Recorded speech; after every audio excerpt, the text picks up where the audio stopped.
A major WWE superstar has been pitched for a Money in the Bank return. Plus, Disney shows interest in WWE programming and are a SmackDown team getting new gimmicks. It's all in the wrestling news right now. Since WrestleMania, we've seen Clay less of Claymore Drew McIntyre. I'm ready to see Clay more of him, Ross. I'll see Clay some. Oh, that's all I'll take. That's what we'd love to see. PW Insider say that we're close to it as well. PW Insider Elite saying that there is a push within WWE Creative to have McIntyre back in storyline mix by Money in the Bank weekend in London. We're told there were meetings last week regarding pitches for McIntyre's return. He hasn't been seen since WrestleMania 39 and getting drafted to Raw in the weeks after.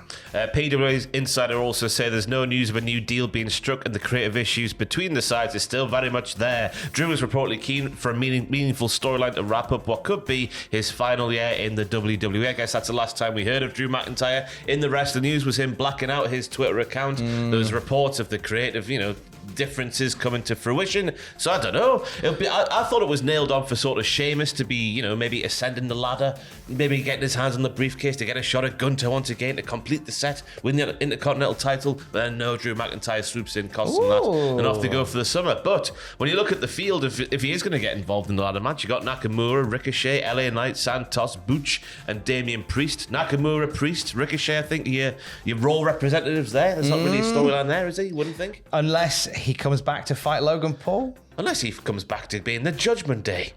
Why not? But however it's sliced up, this is the issue with Drew McIntyre, according to reports, is that if he's going to come back, it's got to be for something meaty. Like, this is a guy that carried WWE through the darkest time in the company's modern era, let alone the darkest time on the planet when everything shut down. He threw it on his boulder shoulders and carried it through. Never truly got his moment. Really. In the sun. It was always when the sun was round the other side of the world. Basically, yeah. Always the bridesmaid, never the bride for Drew McIntyre. On at least two occasions where we thought they're going to do it, they never did. And I would imagine for Drew that is a bone of contention. You say what you want about the predicted nature of wrestling and such like that, but you kind of want to give somebody who works so hard for your company during a dark time their due, and to give it to them in their last year of their contract. If he ends up not sticking around, go out with a bang. I still love the idea of having Drew, but this would be something you have to do without Roman Reigns here. Have Roman win one of the iterations of the title as a babyface, but slowly descend into madness and paranoia to the point where he starts off as just like humble Drew with my sword, but then by the end of his run, like he's on a throne, he's got a crown on, he doesn't trust anybody, he's beating all his friends up, someone looks at him weird in the back, he's clattering them. He's basically Triple H. Well, I was going to say, I saw the madness at King George, but I'll take the Triple H one as well. And I like that, and then he can lose, and then if he goes off into his way, that's how he wants to do it. I think that'd be a nice way to. I think heel's the way to go now for Drew McIntyre. So we've seen everything we can do as a baby face. Obviously, it got to a certain point, because I think that'll be the sticking point by and large, is the fact that his big moments didn't happen when there was a crowd there. We go back to WrestleMania 37, the first one back with a crowd. He lost that big match, didn't we? We all thought he was going to win just because he won without a crowd the year before. So get him heel, make him a dirty D word. You know what I'm talking about. Use all that current bile, piss and vinegar and make him a really good bad guy. It'd be amazing. I'd like it. It's a darkness in me that you don't quite see. Are you turning into a bad guy now? I am, maybe. I would be a brilliant Disney villain. Speaking of, Disney back in the conversation with WWE this morning. Yes, it's regarding the TV rights negotiations. There is big time interest from the WWE in a Disney partnership. Not to say the other parties involved aren't enticing, but Disney is viewed as a win-win if that's ultimately the decision. It's a big win-win. Yeah, it's a big win. WrestleVotes backing up comments made by Andrew Marchand of the New York Post. What's happening now is quite interesting, because now that window for negotiation with Fox and NBCU has closed. They had exclusive negotiation rights with WWE to keep Raw and SmackDown. Now that's closed, it means that WWE can explore other offers from other places, which is why we're talking about Disney this morning, because Andrew Marsh of the New York Post says Disney have shown an interest, but not so much in the way that we think. I think when there was talk of Disney potentially buying buying WWE earlier in the year. This is not buying the company. This is hosting the programming. They don't want to put it on ESPN because then it clashes with your Monday Night Football and your Friday Night NBA and other sporting events. They want to put it on FX, which is tradition, which tends to be the home of like their scripted dramas and comedies and programs. It would sort of fit better on that kind of station than it would ESPN, and I think that's bang on. Yeah, because we've seen Fox try to. I don't know if Fox try to sort of make it not make it a legitimate sport. You know what I'm saying? But it's presented in the early incarnations of the Fox SmackDown. It was presented as that. So to get it back on a program like that, I guess makes more sense than not having it with the real sports. And they say like it's having not a real live sport. It's fake. Big dirty fakeness. Isn't it? Dare you? But what's one thing they would say to that end is that scripted programming do tend to ebb and flow in terms of audience figures week to week, whereas a live show is on the whole quite consistent. Yeah. So it would be a welcome addition to FX, owned by Disney, to do that.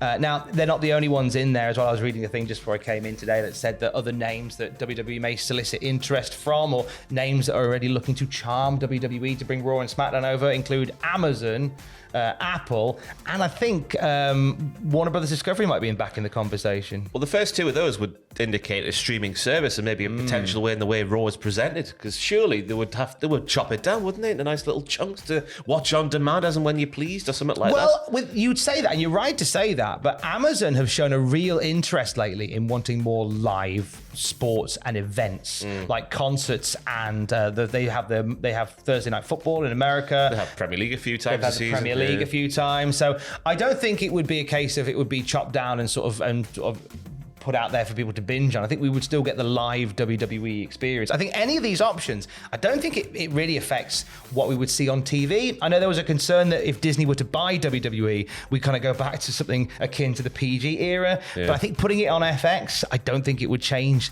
the content. Because there's a lot of stuff that is hosted on Disney Plus and such like that, which isn't Disney friendly per se. Well, it's for the adults, isn't it? Exactly. You know, desperate justify the adults buying the Disney Plus for the children. Put some adult stuff on there. Not adult stuff on there. Some stuff for the grown-ups on there. You know what I'm talking about? Hey there, Minnie. I've come to fix your dishwasher. Hey, I watched a disturbing video on Instagram back in the day. Well, it's from back in the day of Mickey Mouse making stuff He's making Swiss cheese, Tom. And you'll never guess how he puts the hole in the Swiss cheese. It must be from the 20s or so. But he sticks his winky in it, right? What? It was on Instagram. I'll have to show you it, Tom, in the spare time. We can't put it on here, otherwise I'll get demonetized. It's pornography. Do it, you cowards. No, don't do it. We don't want to get in. Let's move on to Trick Williams. In a hurry. He's got a little date with an indie fed. ROW, Reality of Wrestling, Booker T's promotion, of course, the Summer of Champions at the Humble Civic Center in Texas on July the 15th. It's a fantastic get for that promotion. Trick Willie alongside Carmelo Hayes is the future of everything. Did Mickey Mouse have a Trick Willie? Booker T, who was obviously the voice of SmackDown, voice of NXT rather, has had Ivy Nile on Reality Wrestling recently. She was on the show in February. So I like the fact that Booker's got the stroke to bring some NXT guys over and do some stuff for his promotion. I get the impression that's the only reason he does NXT, for the access to the talent, because when he's on the NXT show, he hasn't got a clue what's going on. He takes no time to do any research, and he actively just doesn't work with Vic very well. Plus, there's locally better DoorDash options. I know, yeah. Lovely chicken parm, wasn't it? Yeah, Parmo. Look at Booker T's a T-side. I know we got told that chicken parm in America is very different to a chicken parmo from Teesside. Oh, is it? Yeah, upmarket thing, upmarket. We're common up here in the northeast with our chicken parmesans. Well, thank goodness somebody was here to correct us on the internet. We'll end on some news. We talked about this very briefly early in our first news video. Yeah. Some news regarding Mansour and Mache, maximum male model. Yeah, Fightful Selector saying Mansour and Mache may have been repackaged with details few and far between as to what that means. Those that we have heard from within WWE Creative said that McMahon was originally high on MMM, but didn't want it to be flamboyant. Didn't want the maximum male models to be flamboyant. Goodness me, what are they supposed to be? I guess just non-emotional android models. That, of course, brilliant. I know, they're fantastic. Watch the stuff online. How that stuff online hasn't made its way on the TV, especially on Raw, which I think there is. We know why, pal. I know, yeah, but it should be on. It's so entertaining. Anyway, so should. That course was corrected under Triple H, who encouraged that. However, since Vince McMahon's return, that has been scaled back significantly, and their usage in general. So weird. Like, It's very strange. They're amazing. You're looking for stuff that sets people apart from the rest of the roster, and those two lads, and Maxine as well, to be fair to her when she was involved in it, just having a ball, having a lot of fun. You can see it clearly, they're just two pals having a laugh at work. It's just you could feel it through the screen. It's always weird. Like, there's always these characters when you get through with WWE the creative will say, we really want you to embrace the characters and make it your own, embrace it. No, not like that.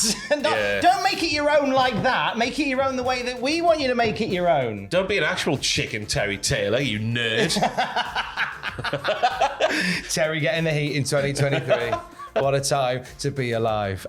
Just one more fight is our incredible new documentary about one of the greatest wrestling rivalries of all time, The Rock and Stone Cold Steve Austin. Mark out an hour in your calendar and enjoy the ride. Incredible effort that is, that video. Or 45 minutes if you want to put it on 1.25 speed, if you've got whatever window you've got, we can fit it in there. You've got half an hour, put it on 1.5. Two times the speed, yeah. Slow it all the way down.